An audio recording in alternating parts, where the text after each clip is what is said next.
राजधानी राजधानी राजधानी।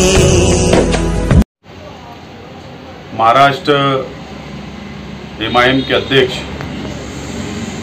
इम्तियाज जलील साहब ने जो महाविकास आघाड़ी में शामिल होने का प्रस्ताव दिया है,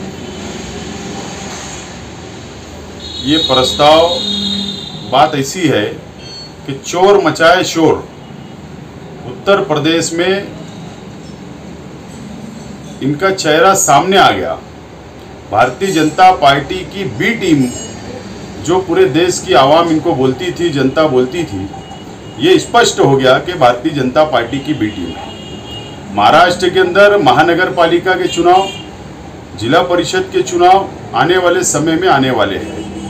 इसके लिए महाराष्ट्र के अल्पसंख्यक मुस्लिम समाज को मुंह बताने के लिए महाविकास आघाड़ी को प्रस्ताव दिया जा रहा है, राष्ट्रवादी को प्रस्ताव दिया जा रहा है कि हमको इसके अंदर आप शामिल कर लो।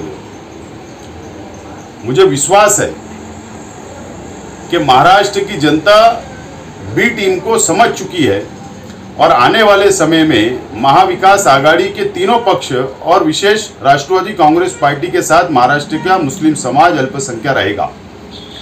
और मुझे विश्वास है कि हमारा जो नेतृत्व है राष्ट्रवादी कांग्रेस पार्टी का, वो इनको शामिल नहीं करना चाहिए। मुस्लिम समाज राष्ट्रवादी कांग्रेस पार्टी और महाविकास आघाड़ी सरकार से खुश है।